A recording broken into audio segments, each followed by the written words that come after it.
Salve, meus queridos irmãos, sejam muito bem-vindos a mais este sábado, onde nos dedicamos ao estudo da mediunidade. Estamos abordando agora assuntos muito pertinentes em relação ao desenvolvimento das faculdades mediúnicas na área da psicografia, que é onde Kardec coloca neste capítulo todo o seu estudo e o seu foco.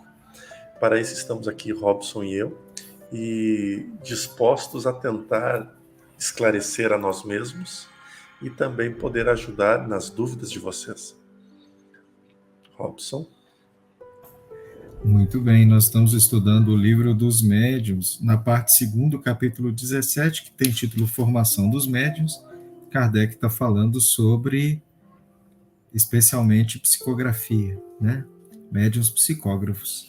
E o item número 212 é uma continuação sobre os espíritos mais densos. Então, o texto que ele fala hoje é assim: se é importante não cair sem querer na dependência dos maus espíritos, é ainda mais importante não cair voluntariamente. E é preciso apenas para isso um desejo imoderado de escrever, acreditando que é indiferente se dirigir ao primeiro que chegue e que poderá se desembaraçar dele mais tarde, se não mais convier, porque não se pede assistência impunemente.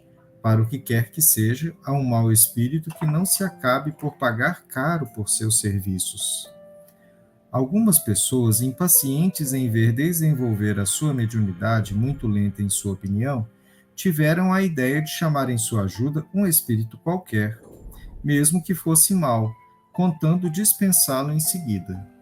Muitos foram servidos como queriam e escreveram imediatamente. Mas o espírito, não se importando de ter sido chamado no pior dos casos, foi menos dócil para ir do que para vir. Muitos foram punidos por sua presunção de se julgarem fortes para afastá-los quando quisessem, com anos de obsessões de toda a natureza, com as mais ridículas mistificações, com uma fascinação tenaz e mesmo com prejuízos materiais e com as mais cruéis decepções. Primeiramente, o espírito se mostrou abertamente mau, depois hipócrita, a fim de fazer acreditar, ou na sua conversão, ou no pretendido poder do médium para o mandar embora conforme a sua vontade.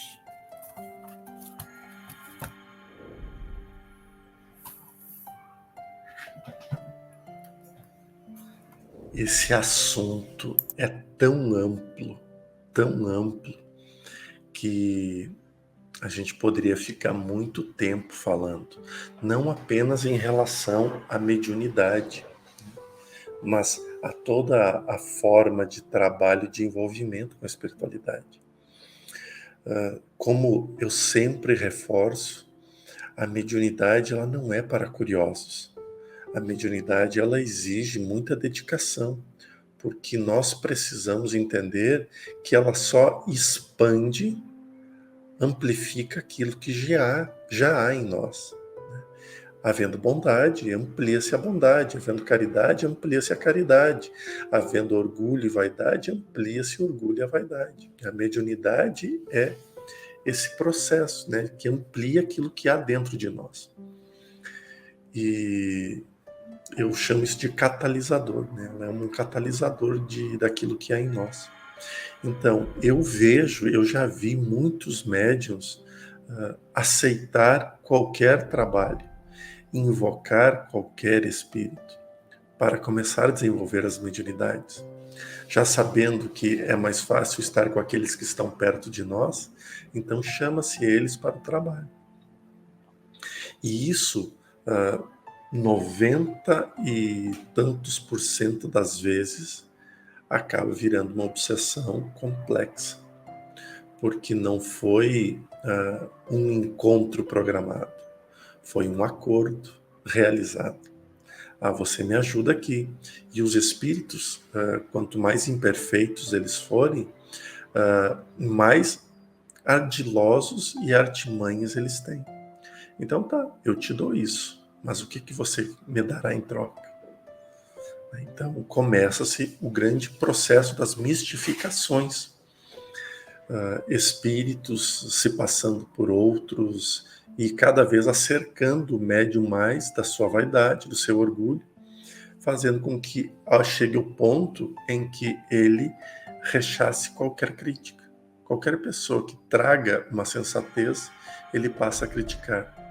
Agora veja, por exemplo, Robson, e aí sim é mudando um pouco o assunto da mediunidade, mas trazendo também o processo dos acordos espirituais, quando a gente vai lá e faz um trabalho para alguém. Eu quero separar um casal. Eu quero que ele seja meu, que ela seja meu. A gente vai lá e faz um trabalho. Então a gente está também invocando eles. E ainda pior, pagando, né? Invocando e pagando para que algo ocorra. Nisso nós assinamos um contrato. Por exemplo, há muitos que dizem dos contratos assinados. Isso é assinar um contrato. Eu pedi algo e eles estão fazendo por mim. Com isso, me deixa ligado a essa energia. Eu fico ligado a essa energia, sem a menor sombra de dúvidas. E isso, eu levando em consideração o que Kardec classifica como médium, que é todo aquele que tem uma percepção maior ou menor do mundo espiritual, nos colocando todos nas condições mediúnicas. Então, esse contato com a espiritualidade negativa, ele é muito delicado mesmo, porque uma coisa é eu entrar em um lugar muito perigoso e fazer um acordo com quem eu estou vendo.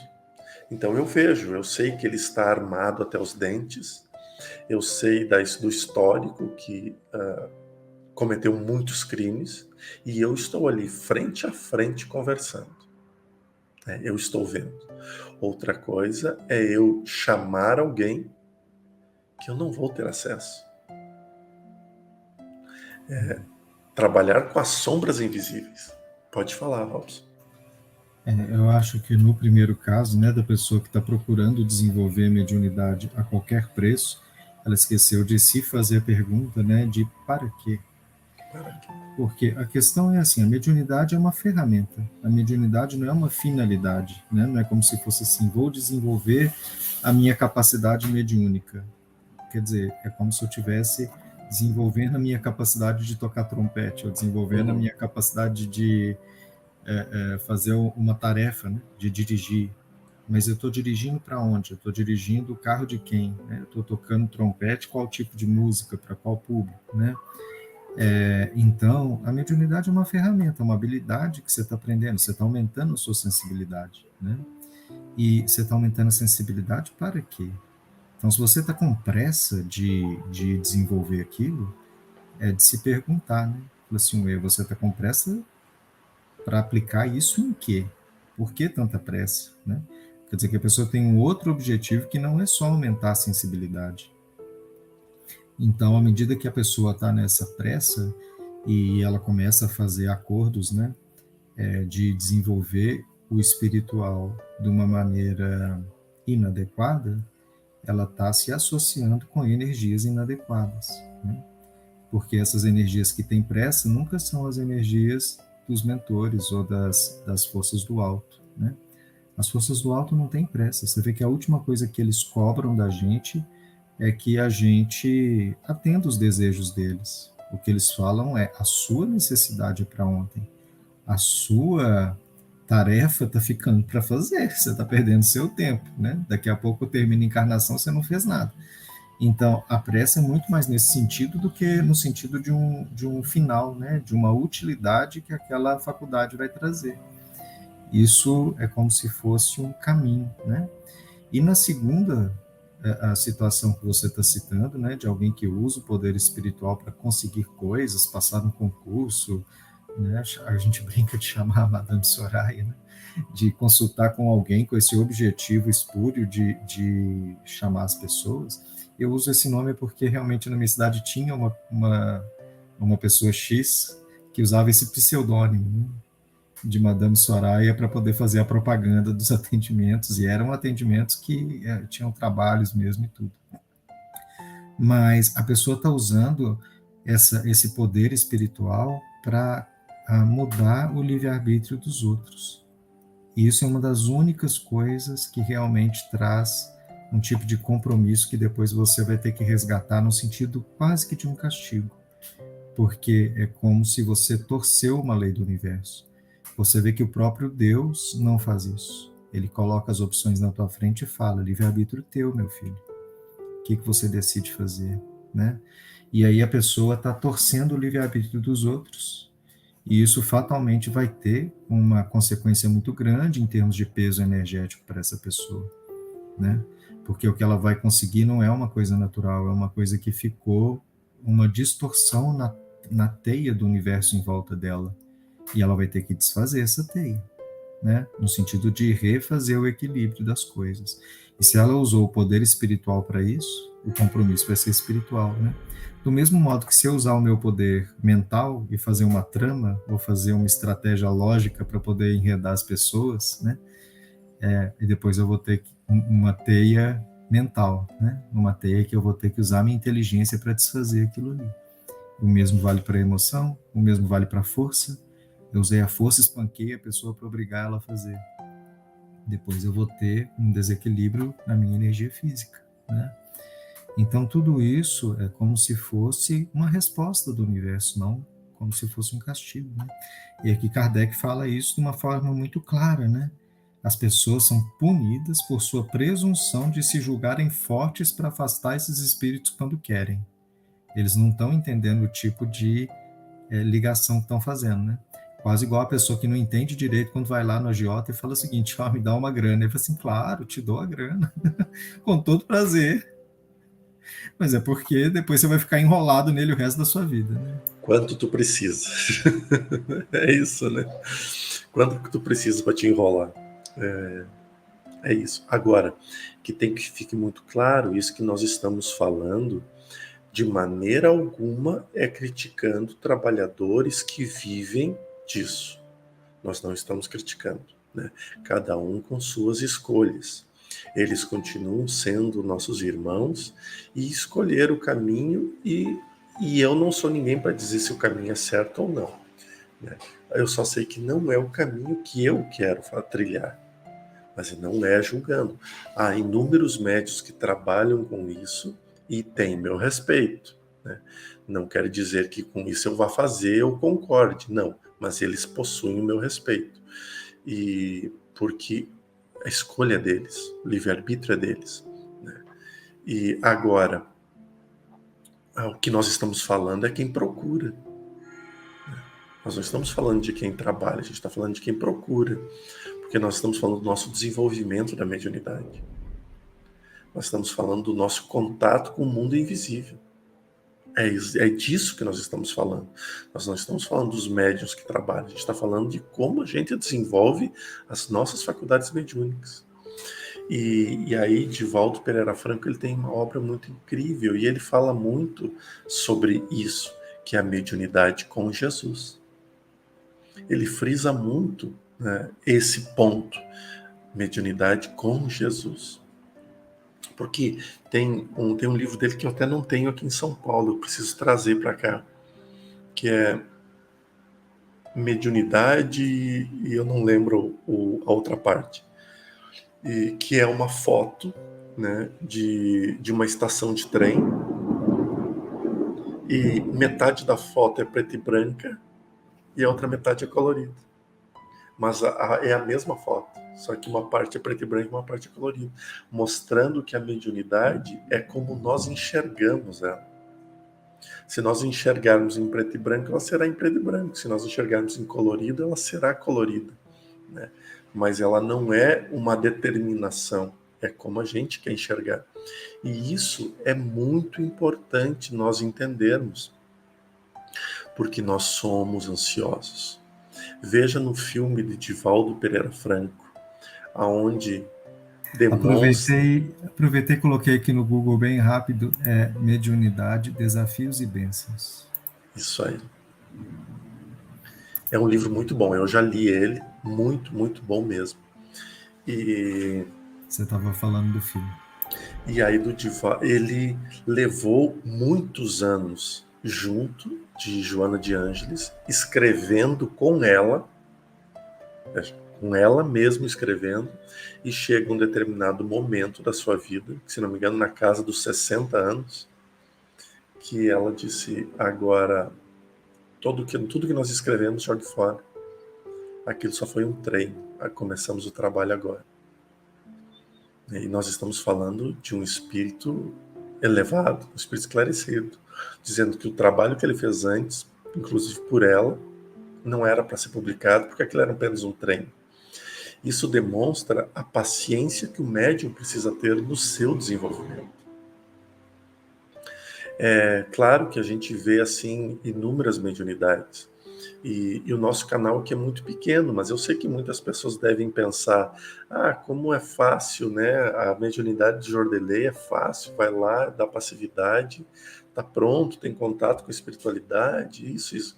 Nossa, como é fácil. Esse ano, junho deste ano, é 20 anos trabalhando.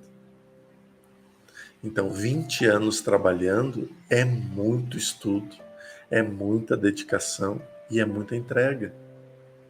Muitos erros, muitos acertos. Ou seja, é muito para a gente querer arrancar tendo essa mediunidade. É impossível? Não, não é. Obviamente não é, porque cada desenvolvimento é um desenvolvimento individual. Mas o ponto que eu quero frisar e que eu estou frisando nesse momento é a da tolerância, da paciência. Lá atrás eu queria ter essa mediunidade como eu tenho hoje, mas hoje eu quero ter outra, lá na frente, que eu já fico almejando, como seria bom se eu estivesse lá. Mas eu sei que para chegar lá eu vou precisar continuar estudando, me dedicando, vigilante, né, orar e vigiar, e focado no trabalho, para um dia chegar lá, aonde eu quero. E provavelmente quando lá chegar eu vou querer estar em outro lugar. É verdade. Mas sabe que enquanto você estava falando isso, né, sobre trajetória, eu acho que o importante é a pessoa não perder de vista a pergunta: para quê? Para quê? Para que eu estou usando a minha mediunidade? Para que eu quero desenvolver a especificidade X? Para que vai servir isso em termos da minha transformação interior, né? Porque isso, mediunidade é ferramenta. Às vezes eu gosto de comparar com coisas materiais, né? Então, se mediunidade é um carro. Claro que eu posso sempre pensar assim: eu quero ter o melhor carro que tem, né? Mas para quê? Ele está te levando onde? O que você está fazendo na hora que você se transporta nesse carro? Você está indo para o meio do buraco? Ou você está indo para um lugar que você está aprendendo coisas e se melhorando, né? Porque o carro é só o transporte. Ele não faz mais nada. A mediunidade é a mesma coisa, ela é só o veículo que está vindo a comunicação, né? É a, se for arrumar um outro objeto melhor, então o telefone, né? Então tá, a mediunidade é o telefone, mas ele está me comunicando com quem? O que eu estou recebendo por ele? Pode ser coisas horríveis e pode ser coisas divinas, né? Acho que é isso. Exatamente. Ameaças ou convites. O telefone é isso. Robson, acho que a gente conseguiu conversar bacana sobre o vídeo, né? Sim. E uma vez mais eu sou grato demais por vocês estarem aqui conosco. E é com muita alegria mesmo que a gente tem se entregado aqui a este trabalho. E venham sempre, estejam sempre aqui, deixe o seu like, inscreva-se no canal, né, se não é inscrito ainda, e nos auxilie trazendo informações, deixando mensagens com perguntas nas mensagens, sugestões de conteúdo também, e assim a gente vai indo. Claro que a gente, em assuntos muito polêmicos, a gente não vai entrar, porque é uma decisão da espiritualidade e do canal mesmo, mas e no restante a gente está aberto a inúmeras possibilidades. Que Deus ilumine, abençoe e esteja com todos vocês. Paz e luz.